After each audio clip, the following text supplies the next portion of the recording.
তোমার কাছে আমি চাই না কিছু আর, আব্বু তোমার কাছে আমি চাই না কিছু আর, আমার মায়ের কাছে দাও যেতে দাও মিনতি আমারে, আমার মায়ের কাছে দাও যেতে দাও মিনতি আমারে, আব্বু তোমার কাছে আমি চাই না কিছু আর, আমার মায়ের কাছে দাও যেতে দাও মিনতি আমারে, আমার মায়ের কাছে দাও যেতে দাও মিনতি আমারে, বলো কি কারণে দেবে খবর কি দোষ আমার, বলো কি কারণে দেবে খবর কি দোষ আমার, আমি হইনি ছেলে তাই বলে কি নেই বাঁচার অধিকার, আমি হইনি ছেলে তাই বলে কি নেই বাঁচার অধিকার, আব্বু তোমার কাছে আমি চাই না কিছু আর, আমার মায়ের কাছে দাও যেতে দাও মিনতি আমারে, আমার মায়ের কাছে দাও যেতে দাও মিনতি আমারে। দাইহাতুল কালবি একদিন বিদেশ থেকে ফিরে এসে এবং দাইহাতুল কালবি আল্লাহ রসুল দোজাহানের বাদশার কাছে বলছে, ইয়া রাসূলুল্লাহ ইয়া হাবিবাল্লাহ, জানি না ওই আল্লাহ পাক আমাকে ক্ষমা করবে কিনা, আমি যখন যুবক বয়সে বিয়ে করেছি এবং আমার স্ত্রী যখন গর্ভবতী ছিল তাকে আমার কন্যা সন্তান হয়েছে বলে আমি জীবন্ত কবর দিয়ে দিয়েছি, সেদিক থেকে আমি সব সময় খেতে শুতে শুধু একটাই কথা শুনি, আব্বু আমাকে মেরো না, আব্বু আমাকে মেরো না। তারপরে কি হচ্ছে শুনবেন। নবীর কাছে কেঁদে বলে দাহিয়া কালবি, যে ভুল আমি করেছি ক্ষমা পাবো কি আমি, গর্ভবতী ছিল যখন আমার বিবি, তাই বিদেশে গেলাম খুশি মনে করতে আয় বাতি, কত আশা ছিল হবে ছেলে দেখাবো সবার, কত আশা ছিল হবে ছেলে দেখাবো সবার, আমি দেশে ফিরে দেখিলাম আমারি কন্যারে, আমি দেশে ফিরে দেখিলাম আমারি কন্যার, আব্বু তোমার কাছে আমি চাহি না কিছু আর, আমার মায়ের কাছে দাও যেতে দাও মিনতি আমার মায়ের কাছে দাও যেতে দাও মিনতি আমার। দাইহাতুল কালবি যখন 4 বছর পরে ওই বিদেশ থেকে ফিরে এসেছে এবং তার দেখছে যে একটা কন্যা সন্তান হয়েছে, তখন সেই কন্যা সন্তান গিয়ে আব্বু আব্বু বলে যখন সেই তার দাইহাতুল কালবিকে জড়িয়ে ধরছে, তখন দাইহাতুল কালবি রাগে উত্তপ্ত হয়ে মনে মনে ভাবছে যে একে আমি কেমনভাবে মারবো। তখন সেই দাইহাতুল কালবি একটা ফোন দিয়ে এসেছিল যে তার কন্যা সন্তানকে বলছে যে সোনা, আজকে তুমি নতুন জামা পরে নাও, আজকে তোমার মামার বাড়িতে আমি ঘুরতে নিয়ে যাব। তখন সেই ছোট্ট কন্যা সন্তান আনন্দে আত্মহারা হয়ে নতুন জামা পরে মরুভূমির এদিক থেকে ওদিকে ছুটতে ছুটতে যখন তার পানির তৃষ্ণা লাগলো, সেই পানির তৃষ্ণা পেয়ে তখন কি করছে শুনবেন। আমি কি করি হাই ভেবে না পাই একে কেমনে মারি যায়, বলি চলো সোনা আজকে তোমারে মামারে বাড়ি যায়, নতুন জামা পরে সোনা খুশির সীমা নাই, সেই মরুভূমির উপরে দিয়ে খুশিতে দৌড়ায়, সে কিছু পরে পানির তরে করে হাহাকার,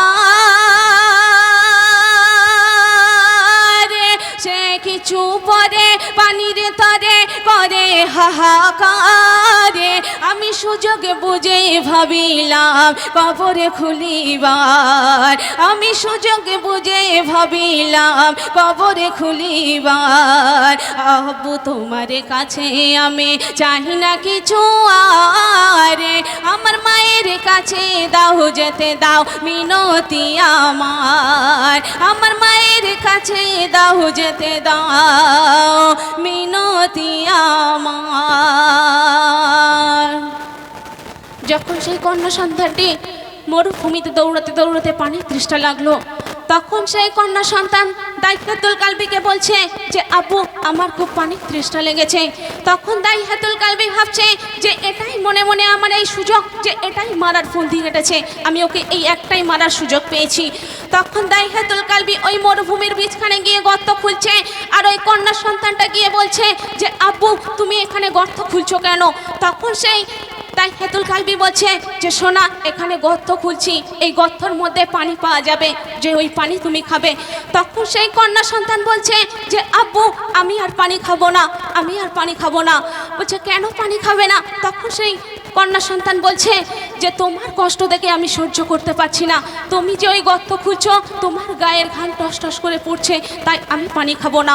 তারপরে কি ঘটছে শুনবেন। পানি খুঁজতে মেয়ে যখন নামলো কবরে, আমি উপরে থেকে বালি ঢেলে দিলাম কবরে। তারে দমটি বন্ধ হওয়ার আগে বলল আমারে আব্বু বলে ডাকবো না আরে কবু তোমারে। আব্বু তুমি খুশি হলে দুঃখ নেই আমার, আব্বু তুমি খুশি হলে দুঃখ নেই আমার। শুধু একটি বারের জন্য মাকে দেখিতে চাই, শুধু একটি বারের জন্য মাকে দেখিতে চাই। আব্বু তোমার কাছে আমি চাই না কিছু আরে, আমার মায়ের কাছে দাও যেতে দাও মিনতি আমারে, আমার মায়ের কাছে দাও যেতে দাও মিনতি আমার। সেই কন্যা সন্তান যখন দাইহাতুল কালবি সেই মরুভূমির বীজখানে গিয়ে তাকে নামিয়ে দিল এবং বলল সোনা ওর ভিতরে পানি আছে, তুমি পানি খুঁজতে যাও।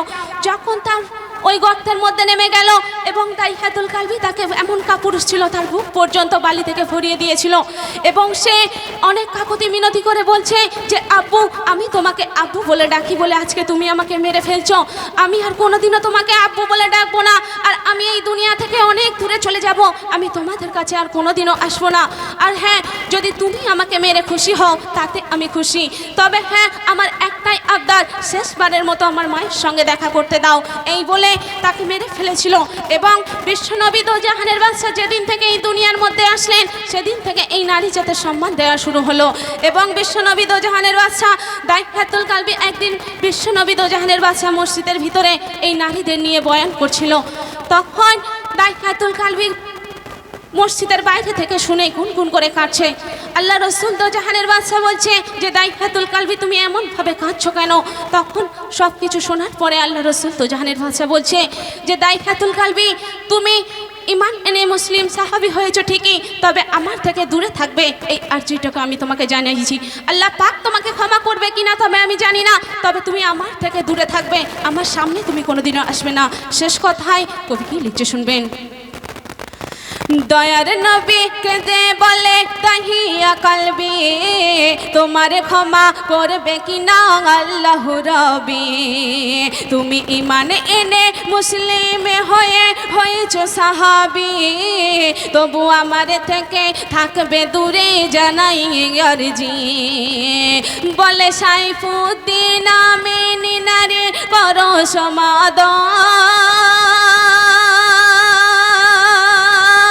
বলে সাইফুদ্দিন আমিন নারী করো সমাধান। এই নারী জাতি হলো তোমার জান্নাতে রাখাবার, এই নারী জাতি হলো তোমার জান্নাতে রাখাবার।